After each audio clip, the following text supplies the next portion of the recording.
Welcome to Beatsource Tech. My name is Mojaxx, and it's no secret that within the Engine OS ecosystem, there are two products which I really like. The first being the very affordable Mixtream Pro from Numark, and the second being the incredibly portable, battery-powered Prime Go from Denon DJ. Well, today we find out what happens if you mash those two together.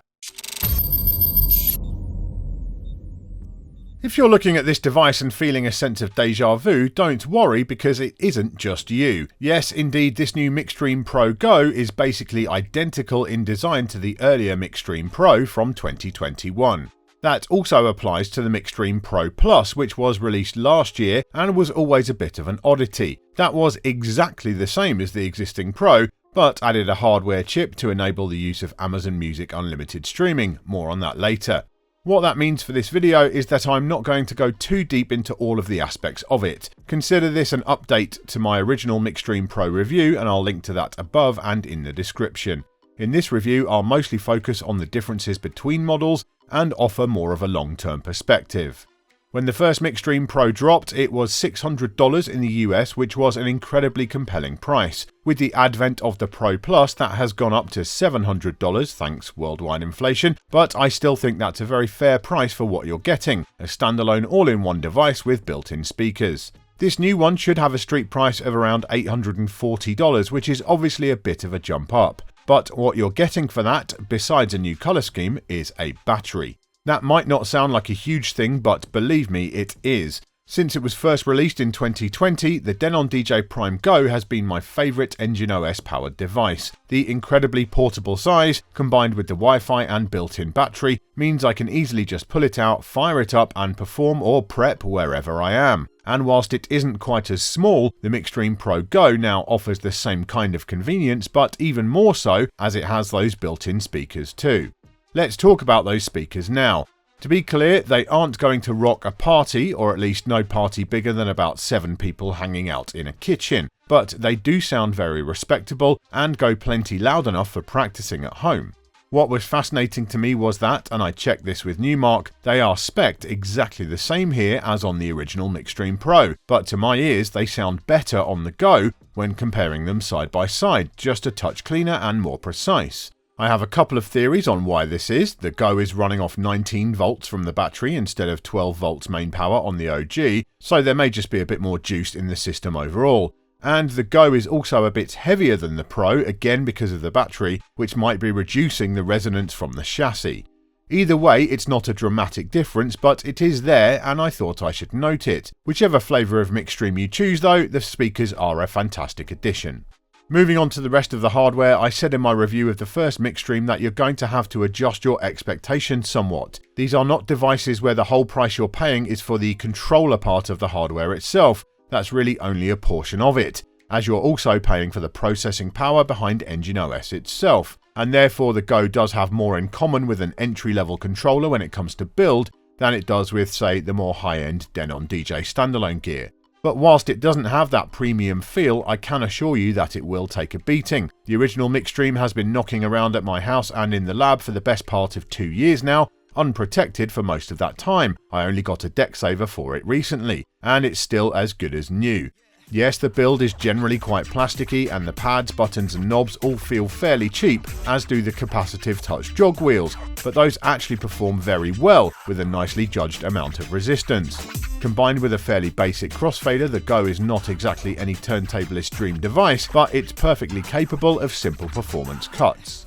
Aside from the chassis colour, another visual change Numark have made is in the colour scheme on some LEDs. And in general, I do prefer the look of the Go with lots of blue and white instead of the overwhelmingly red look on the earlier versions. However, the pad LEDs are just too dim at present for my liking, although if memory serves, that was also the case on the original Mixtream at first, and they were able to brighten those with a firmware update, so I hope they can do the same here. The sound quality is very good. Numark seem to be using similar or identical digital to analog converters as those found on other engine gear, so the Go punches above its weight when it comes to audio performance. And I really appreciate having XLR main outputs as well as RCAs, meaning the Go can easily be connected to a professional level sound system.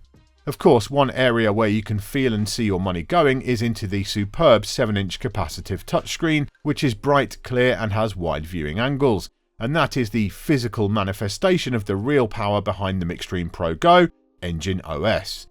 At this point, the OS is really quite mature, but it keeps evolving. Since the first Mixtream launched, they've already added more effects controls specifically for Mixtreams, integration with nano-leaf lighting, as well as the existing Philips Hue support, a new beat grid editor, a drop sampler, a performance pad heads-up display, and the ability to remotely access your computer's Engine library.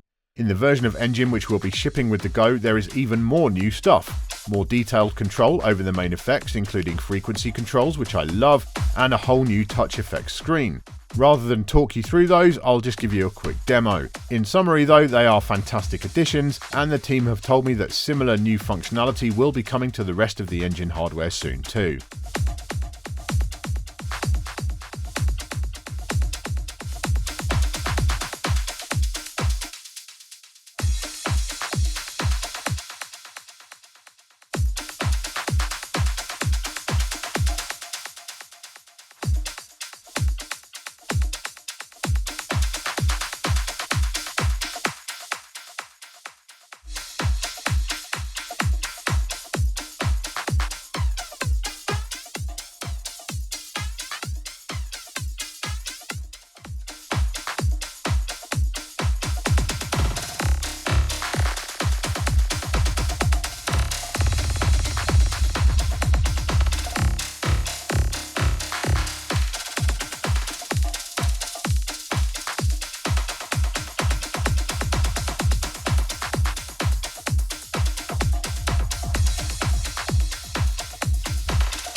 Thanks to the built-in Wi-Fi on the Mixtream Pro Go, you have many ways to play your music. The main thing which sets Engine apart from its competition is the ability to stream directly on the hardware, and that is still a unique prospect now in 2023. As with the Mixtream Pro Plus, the Go has the dedicated DRM chip to allow playback from Amazon Music Unlimited, which is still, in my eyes, the least compelling of any of the music streaming services available to DJs today. Obviously, I have a personal bias towards Beatsource and Beatport, and I believe our services are the best, but I'd absolutely take Tidal or SoundCloud Go over the Amazon option. It's just more limited functionally compared to all of the others.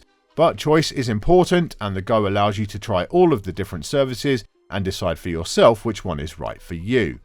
Via the Engine software, you can also utilize Dropbox to stream your own files from your personal cloud storage and utilize the aforementioned remote connection to your computer.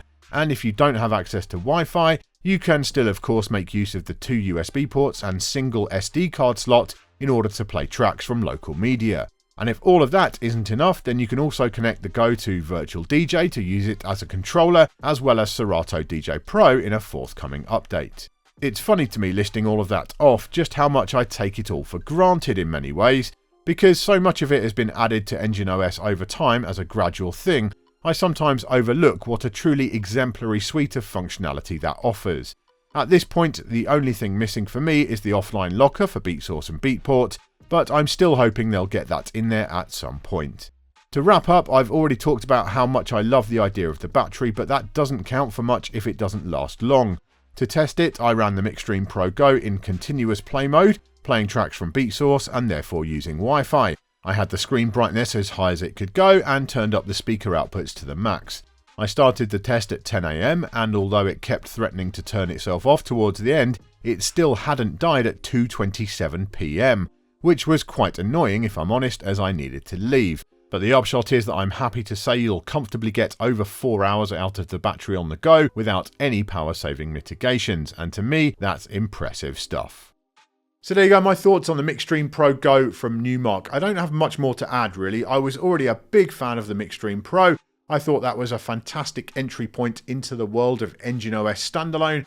Now we have the same thing effectively, but with a battery, which does level it up when it comes to convenience. This is truly an all-in-one DJ device. If you use streaming music, you will never even need to connect a computer to it. You've got battery power, you've got speakers built in, and you've got standalone playback with streaming. It's incredibly convenient, so whether you're a beginner starting out and you don't want to invest in a decent computer to start your DJ journey, you can just go with the Mixtream Pro Go because you don't need one for that. Or if you're an experienced Engine OS user already, maybe you've got a pair of the players or a Prime 4 or something like that, then this could be a great secondary device for you to add to your arsenal for other kind of occasions, other situations where that might be a bit too much and you just want something really portable and really simple to get going. So overall, yeah, I think Numark have absolutely nailed this. The price is right as far as I'm concerned as well, and the Mixtream Pro Go is an absolutely solid recommend from me. In the comments this week, I would like to hear from the Engine OS users. How long have you been on the Engine train? What kind of changes over that time have you enjoyed seeing? And what kind of changes would you like to see coming to the operating system in the future? Thank you for watching this episode of Beatsource Tech. I do hope you've enjoyed it or found it useful. If you have, please give the video a thumbs up and make sure you subscribe to the channel so you don't miss any future videos. I'll see you next time.